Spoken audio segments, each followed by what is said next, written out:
إن الحمد لله نحمده ونستعينه من يهده الله فلا مضل له ومن يضلل فلا هادي له وأشهد أن لا إله إلا الله وأن محمد رسول الله صلى الله تعالى عليه وعلى آله وسلم تسليما كثيرا أما بعد قال الله عز وجل في كتابه أعوذ بالله من الشيطان الرجيم إن الذين آمنوا وعملوا الصالحات وأقاموا الصلاة وآتوا الزكاة لهم أجرهم عند ربهم ولا خوف عليهم ولا هم يحزنون۔ عزیزان گرامی السلام علیکم۔ سورۃ البقرہ کی آیت نمبر 277 میں اللہ سبحانہ و تعالی فرماتے ہیں کہ ان الذین آمنوا وعملوا الصالحات، بے شک وہ لوگ جو ایمان لائے اور نیک اعمال کیے، وَأَقَامُوا الصَّلَاةَ وَآتَوُا الزَّكَاةَ، اور صلاح کا قیام کیا اور زکوٰۃ ادا کی، لَهُمْ أَجْرُهُمْ عِنْدَ رَبِّهِمْ، تو ان کے لیے ان کے رب کے پاس اجر ہے، وَلَا خَوْفٌ عَلَيْهِمْ وَلَا هُمْ يَحْزَنُونَ، نہ تو انہیں کوئی خوف ہوگا اور نہ ہی وہ غمگین ہوں گے۔ تو یہاں پر ایمان اور اعمال صالحہ کے بعد دو اہم اعمال کا تذکرہ اللہ سبحانہ و تعالی نے کیا ہے، اقام الصلاۃ اور ایتاء الزکاۃ، صلاح کا قیام اور زکوٰۃ کی ادائیگی۔ اقامت الصلاۃ کے حوالے سے تو اکثر گفتگو ہوتی ہے، لیکن اب چونکہ ماہ رمضان کی آمد ہے اور ماہ رمضان کی آمد کے ساتھ ہی زکوٰۃ کے اوپر لوگوں کے سوالات کا ایک تانتا بن جاتا ہے، تو اس حوالے سے یہ کوشش کی گئی ہے کہ زکوٰۃ کے حوالے سے جو بنیادی معلومات ہیں ان کو ایک بیان کے اندر بیان کیا جائے۔ سورۃ المومنون کے آغاز کے اندر بھی اللہ سبحانہ و تعالی نے جب کہا کہ قد افلح المؤمنون، تحقیق فلاح پا گئے مومن، اور آگے ان کی صفات گنوانی شروع کی، تو ساتھ ہی یہ بات کہی کہ والذین هم للزکاۃ فاعلون، کہ وہ لوگ جو زکوٰۃ پر مسلسل فاعل رہتے ہیں۔ اور زکوٰۃ کا اسلام کے اندر کیا کردار ہے، یہ اللہ کے رسول صلی اللہ علیہ وسلم کی اس حدیث سے ہمیں اس کا اندازہ ہو جاتا ہے کہ بنی الاسلام علی خمس، کہ اسلام کی بنیاد 5 چیزوں پر ہے، شہادتی اللہ الہ الا اللہ وان محمد رسول اللہ۔ سب سے پہلے تو اس بات کی شہادت کہ اللہ کے علاوہ کوئی اور الہ نہیں ہے، اور یہ کہ محمد صلی اللہ علیہ وسلم اللہ کے رسول ہیں۔ پھر اقاموا الصلاۃ وآتوا الزکاۃ، اس کے بعد صلاح کا قیام اور زکوٰۃ کی ادائیگی، یعنی اسلام کی 5 اہم ترین بنیادوں میں سے تیسری بنیاد زکوٰۃ کی ادائیگی ہے۔ زکوٰۃ کے معنی کا جہاں تک سوال ہے تو زکوٰۃ کے معنی بڑھنے، پھلنے اور پھولنے کے ہیں، اور لغت کے اندر زکوٰۃ کے معنی طہارت اور پاکیزگی کے بھی بیان کیے گئے ہیں، اور زکوٰۃ کا لفظ اپنے لغوی معنی میں قرآن مجید میں بھی کئی مقامات پر استعمال ہوا ہے، جیسے سورۃ الاعلیٰ آیت نمبر 14 میں اللہ سبحانہ و تعالی نے فرمایا قد افلح من تزکا، یعنی فلاح پا گیا وہ شخص جس نے پاکیزگی اختیار کی۔ اسی طرح سورہ طٰہٰ آیت نمبر 76 میں فرمایا جنات عدن تجری من تحتها الانہار خالدین فیہا، سدا بہار باغ ہیں جن کے نیچے نہریں رواں ہوں گی،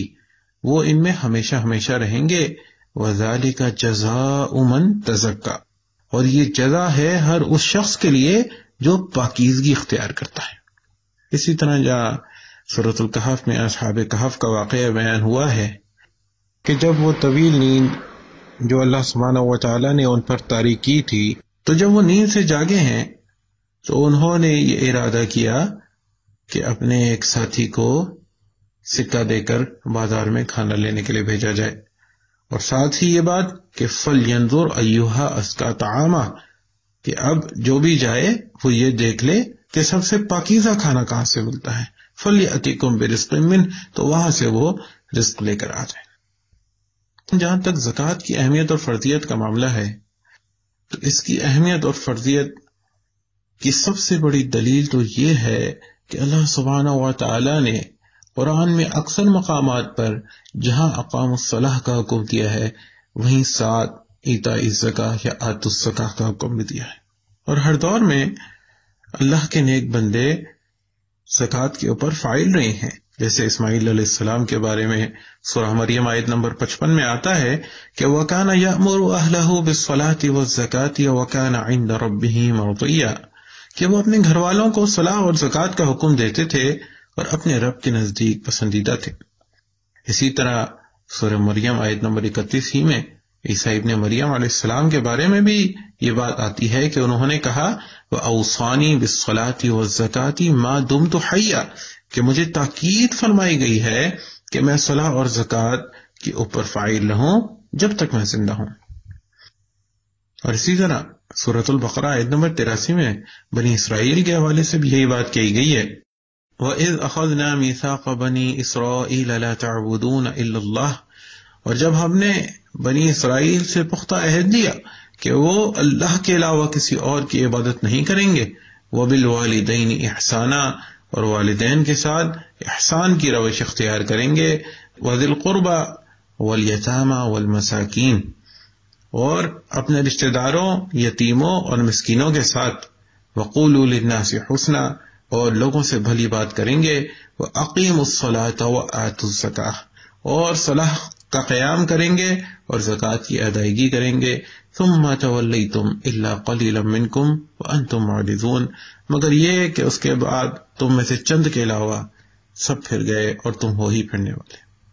لیکن سورۃ النساء آیت نمبر 162 میں اہل کتاب کے نیک لوگوں کا شیوہ بھی زکوٰۃ ادا کرنا ہی بتایا گیا. جیسے فرمایا لَٰكِنِ الرَّاسِخُونَ فِي الْعِلْمِ مِنْهُمْ وَالْمُؤْمِنُونَ يُؤْمِنُونَ بِمَا أُنزِلَ إِلَيْكَ وَمَا أُنزِلَ مِنْ قَبْلِكَ وَالْمُقِيمِينَ الصَّلَاةَ وَالْمُؤْتُونَ الزَّكَاةَ وَالْمُؤْمِنُونَ بِاللَّهِ وَالْيَوْمِ الْآخِرِ أُولَٰئِكَ سَنُؤْتِيهِمْ أَجْرًا عَظِيمًا، مگر ان میں جو لوگ پختہ علم رکھنے والے ہیں اور ایماندار ہیں وہ سب اس تعلیم پر ایمان لاتے ہیں جو تمہاری طرف نازل کی گئی ہے اور تم سے پہلے نازل کی گئی تھی. اس طرح کے ایمان لانے والے اور صلاۃ و زکوٰۃ کی پابندی کرنے والے، اللہ اور آخرت پر سچا عقیدہ رکھنے والے لوگوں کو ہم ضرور اجر عظیم عطا کریں گے. جبکہ اس کے برعکس کفار و مشرکین کا شیوہ زکوٰۃ ادا نہ کرنا بتایا گیا، جیسے سورہ فصلت آیات 6 اور 7 میں بتلایا وَوَيْلٌ لِّلْمُشْرِكِينَ، تباہی ہے ان مشرکوں کے لیے الَّذِينَ لَا يُؤْتُونَ الزَّكَاةَ وَهُمْ بِالْآخِرَةِ هُمْ كَافِرُونَ، جو زکوٰۃ نہیں دیتے اور آخرت کے منکر ہیں. سو میرے بھائیوں، زکوٰۃ صرف اسلام کے اندر ایک عمل ہی نہیں بلکہ ایمان کی شرط بھی ہے. جیسے سورۃ التوبہ آیت نمبر 5 میں فرمایا فَإِذَا انسَلَخَ الْأَشْهُرُ الْحُرُمُ فَاقْتُلُوا الْمُشْرِكِينَ حَيْثُ وَجَدتُّمُوهُمْ، بس جب یہ حرام مہینے گزر جائیں تو تم مشرکین کو قتل کرو جہاں بھی تم انہیں پاؤ. وَخُذُوهُمْ وَاحْصُرُوهُمْ وَاقْعُدُوا لَهُمْ كُلَّ مَرْصَدٍ، اور انہیں پکڑو اور گھیرو اور ہر گھات میں ان کی خبر لینے کے لیے بیٹھو. فَإِن تَابُوا وَأَقَامُوا الصَّلَاةَ وَآتَوُا الزَّكَاةَ فَخَلُّوا سَبِيلَهُمْ، پھر اگر وہ توبہ کر لیں اور صلاح قائم کریں اور زکوٰۃ دیں تو انہیں چھوڑ دو. ان اللہ غفور الرحیم، بے شک اللہ درگزر کرنے والا اور رحم فرمانے والا ہے. اور اسی طرح سنن ابن ماجہ کی روایت میں بتایا گیا کہ وہ زکوٰۃ برہان، زکوٰۃ در حقیقت ایمان کی دلیل ہے.